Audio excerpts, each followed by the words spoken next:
Good morning friend. सभी को प्रणाम। कल आपने संज्ञा के बारे में पढ़ा था। संज्ञा कितने भेद है, संज्ञा कितने प्रकार की होती है, पूरा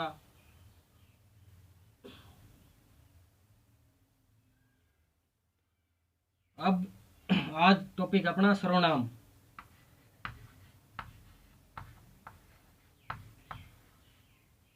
ठीक है। अगर संज्ञा कल पिछला वीडियो नहीं देखा है तो डिस्क्रिप्शन बॉक्स में आपको लिंक दे दिया गया, वहां से जाकर वीडियो देख सकते हैं। आज अपना टॉपिक रहेगा सर्वनाम। और सर्वनाम को आप मजे मजे में पढ़ जाएंगे, आपको पता भी नहीं चलेगा कैसे पढ़ा। और आपको परीक्षा में कोई प्रश्न आएगा तो गलत बिल्कुल भी नहीं होगा। अब देखिए सर्वनाम के बारे में।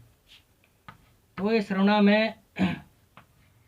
सर्व का मतलब क्या रहता है, सभी को पता है क्या रहता है। सर्व का मतलब सभी, और नाम मतलब सभी नाम क्या है,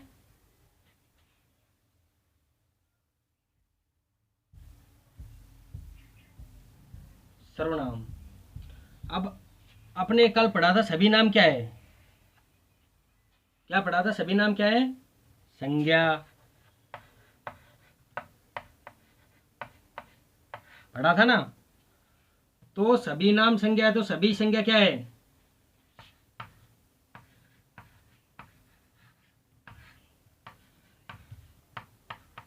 सर्वनाम है। ठीक है। अब ये सर्वनाम की शब्द की आवश्यकता क्यों पड़ी, कैसे पड़ी, कहाँ से पड़ी, क्यों इसकी उत्पत्ति हुई, यह आपको मैं बताने जा रहा हूँ। जैसे आप ये समझना, राम अच्छा लड़का है।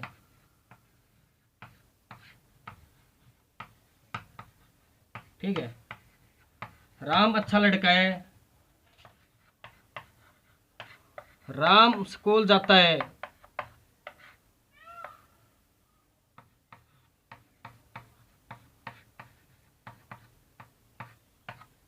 राम पढ़ाई करता है।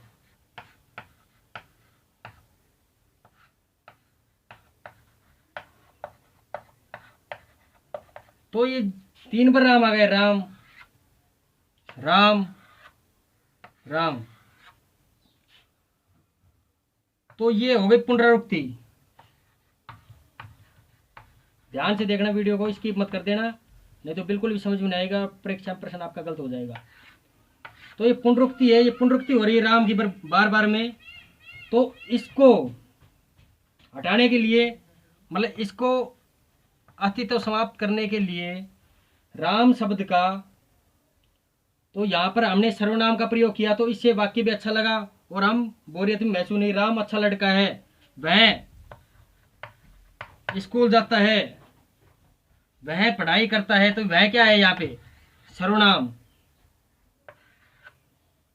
ठीक है। तो इसलिए सर्वनाम की आवश्यकता पड़ी, ये है मेन बात। अब इसका स्क्रीनशॉट ले सकते हैं। जी बिल्कुल बिल्कुल बिल्कुल।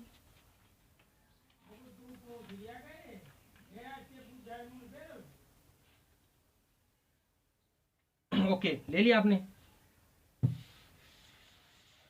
हाँ जी। तो अब पुनरावृत्ति के बारे में बता देता हूं मैं। पुनरुक्ति क्या है, पुनरुक्ति को दूर करने के लिए, परिभाषा ये लिख लेना, पुनरुक्ति को दूर करने के लिए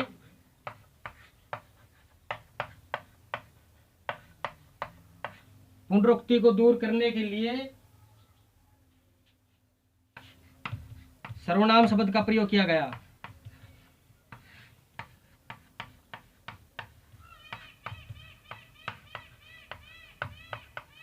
प्रयोग किया जाता है। ओके, अब समझ में आ गया पुनरुक्ति क्या है। अभी आपको बताया था राम बार बार आने पर उसकी जगह सर्वनाम शब्द का प्रयोग किया जाता है, ये है सर्वनाम। अब इसकी परिभाषा देखना सर्वनाम की। जी बिल्कुल बिल्कुल। जो शब्द, जो शब्द संज्ञा के स्थान पर प्रयुक्त हो, जो शब्द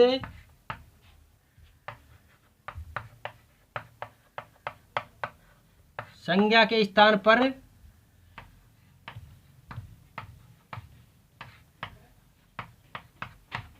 सर्वनाम कहलाते हैं।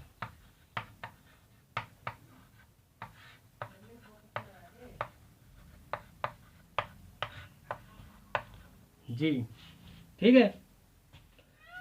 अब सर्वनाम कितने प्रकार के सर्वनाम के कितने भेद हैं? अब परीक्षा में प्रश्न आ जाता है, कंफ्यूज मत होना बिल्कुल भी। आप वीडियो को स्किप मत कर देना। सर्वनाम के अब 2 प्रश्न बन रहे हैं। सर्वनाम के कितने भेद हैं? पिछली बार बताया था संज्ञा के कितने भेद हैं। इस प्रकार सर्वनाम के कितने भेद हैं? 6। ठीक है। और सर्वनाम के कितने प्रकार हैं? प्रश्न में कंफ्यूज मत होना बिल्कुल भी। सर्वनाम के कितने कितने प्रकार हैं? सर्वनाम के भेद कितने हैं? 6। अब दूसरा प्रश्न बन रहा है ये, अपन जल्दबाजी में प्रश्न को गलत कर दे। सर्वनाम की प्रश्न आ गए, सर्वनाम की संख्या कितनी है? कई बार हो चुका है ऐसा कि सर्वनाम के भेद कितने हैं, सभी को याद है 6। सर्वनाम की संख्या कितनी है? और सर्वनाम की संख्या कितनी है? 11।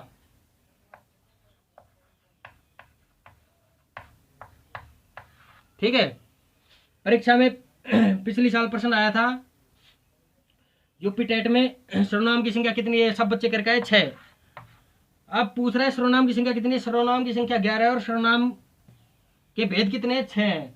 ये आपको बहुत इंपोर्टेंट बात है, ये याद रखनी है आपको। हाँ जी, हाँ जी, बिल्कुल। आपका प्रश्न यहाँ से आ सकता है, बिल्कुल संभावना।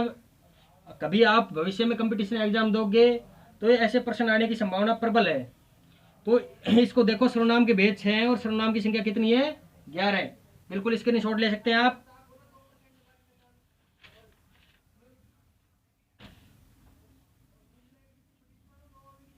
Okay, thank you.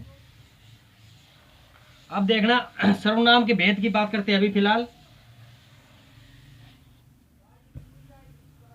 सर्वनाम भेद कितने बताए थे? 6। आप सभी को नंबर 1 पुरुषवाचक सर्वनाम।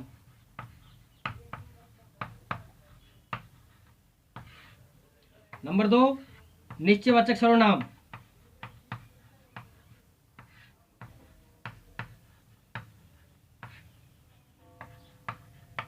निश्चयवाचक सर्वनाम, पुरुषवाचक सर्वनाम, अनिश्चयवाचक सर्वनाम। कई बार परीक्षा में प्रश्न ये भी आ जाता है कि इनमें से कौन सा सर्वनाम नहीं है।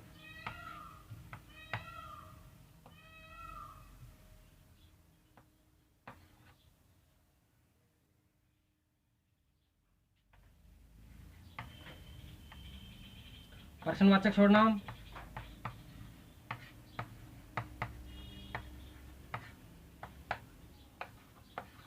जी जी जी,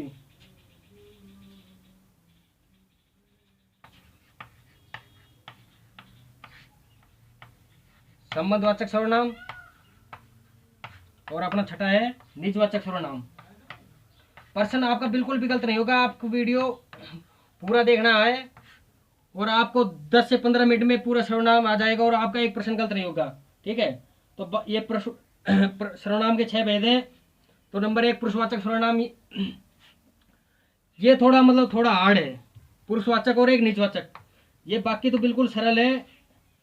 पुरुषवाचक में थोड़ी दिक्कत आएगी और निजवाचक में, इसमें पता आपको सभी को आती है सर्वनाम, पर कंफ्यूज होता है पुरुषवाचक सर्वनाम है निजवाचक सर्वनाम है। आपको पूरा वीडियो देखना है और मैं आपको अच्छे डिटेल में बताऊंगा कि पुरुषवाचक सर्वनाम आप देखते ही प्रश्न तुरंत सोल्व कर दोगे, आपको पता चल जाएगा कौन सा सर्वनाम है। आपको वीडियो पूरा देखना है।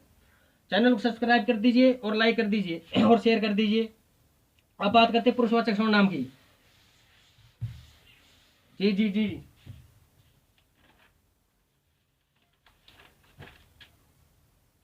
ये पुरुषवाचक सर्वनाम की परिभाषा बताते हैं। इसमें क्या होता है, पुरुषवाचक सर्वनाम में ओनली फॉर मनुष्य। पुरुषवाचक मतलब क्या आता है? मनुष्य मतलब महिला और पुरुष दोनों आते हैं, न कि जानवर आते हैं। जैसे जानवर थोड़ी है कि मैं बंदर हूँ, ऐसे कहेगा मैं बंदर हूँ, हम बंदर है। तो इसमें पुरुषवाचक सर्वनाम में ओनली फॉर पुरुष मतलब महिला और पुरुष दोनों आते हैं।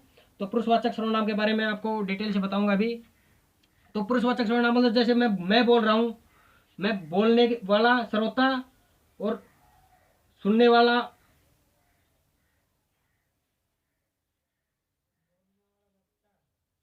पुरुषवाचक सर्वनाम, सॉरी, बोलने वाला वक्ता और सुनने वाला श्रोता और किसी अन्य के लिए किया जाता है, यहाँ पे पुरुषवाचक सर्वनाम का प्रयोग किया जाता है। पुरुषवाचक सर्वनाम 3 प्रकार के होते हैं, ठीक है। उत्तम पुरुष, मध्यम पुरुष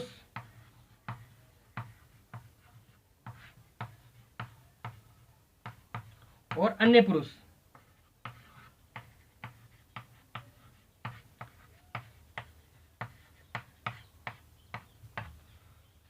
तो इनको ध्यान से समझना। पुरुष, उत्तम पुरुष, उत्तम पुरुष का मतलब है जो बोलने वाला वक्ता है वह स्वयं खुद के लिए करता है। उत्तम पुरुष मैं और हम, जैसे मैं, हम, ये क्या है? उत्तम पुरुष। और मध्यम पुरुष जो उनकी बात सुन रहा है, सुनने वाला श्रोता। सुनने वाला श्रोता क्या है?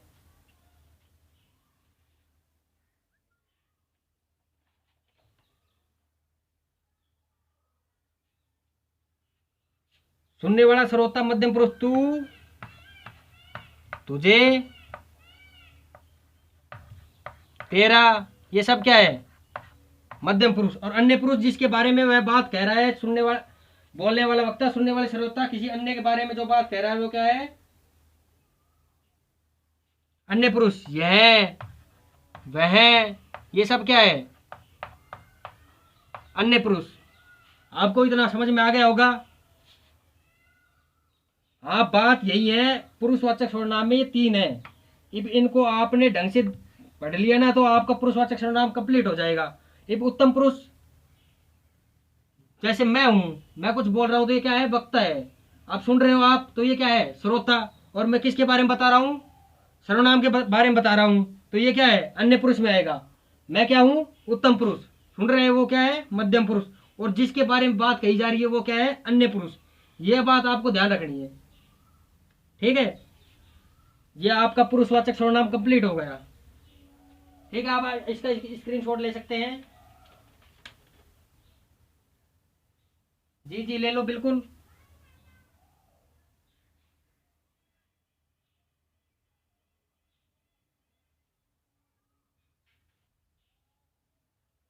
चलो मैं इसका एक एक उदाहरण करवा देता हूं।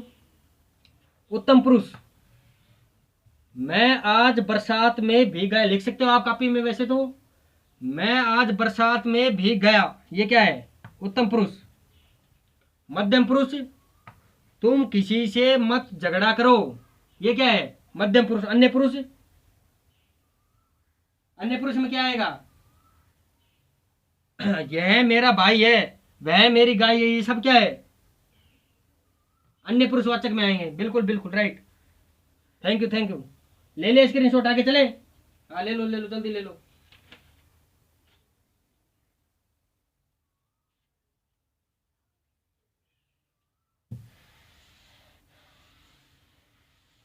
पुरुषवाचक सर्वनाम कंप्लीट हो गया। अब बात करते हैं निश्चयवाचक सर्वनाम की। ये बिल्कुल सरल है, आपको लिखूंगा तभी पता चल जाएगा। कोई निश्चय,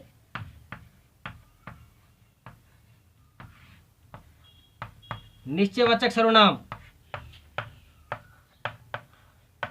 अपना सर्वनाम का दूसरा पॉइंट चल रहा है निश्चयवाचक सर्वनाम में। निश्चय का मतलब आप जान गए होंगे, निश्चित। कोई निश्चित जगह है, निश्चय कोई निश्चित काम है, वो क्या है? सब निश्चय है, निश्चित है। जैसे यह मेरी पुस्तक है, यह मेरी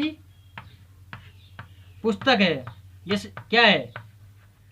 ये अपन को पता है ना, कोई निश्चित है ना। यह मेरी पुस्तक है, यह मेरी गाय है।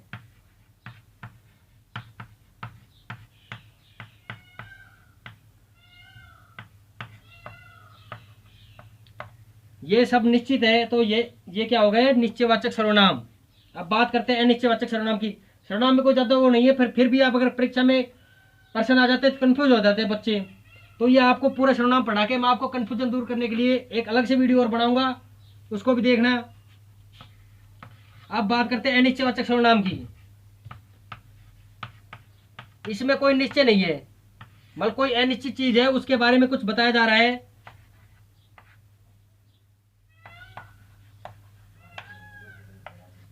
अनिश्चयवाचक सर्वनाम। जी, तो अनिश्चयवाचक सर्वनाम आपको इससे पता चल गया होगा निश्चयवाचक सर्वनाम तो क्या है और अनिश्चयवाचक सर्वनाम क्या है। जिसमें कोई निश्चित चीज और जिसमें किसी में निश्चित वस्तु और किसी में अनिश्चित वस्तु, जैसे कोई आया है, हमें नहीं पता कौन आया है, कोई आया है, बाहर गेट पर कौन खड़ा है, ऐसे प्रश्न पूछ रहे हैं, अपन को कुछ नहीं पता है, तो ये क्या है, अनिश्चयवाचक सर्वनाम है। जैसे अनिश्चयवाचक की बात करते हैं,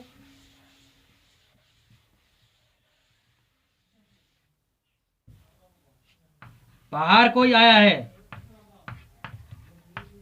ये क्या है, अपने को नहीं पता है क्या है, तो बाहर कोई आया है ये क्या है, अनिश्चयवाचक सर्वनाम है। चाय में कुछ गिरा है, अपने को नहीं पता क्या गिरा है, चाय में कुछ गिरा है, तो ये क्या है, निश्चित नहीं है, ये कोई अनिश्चय है।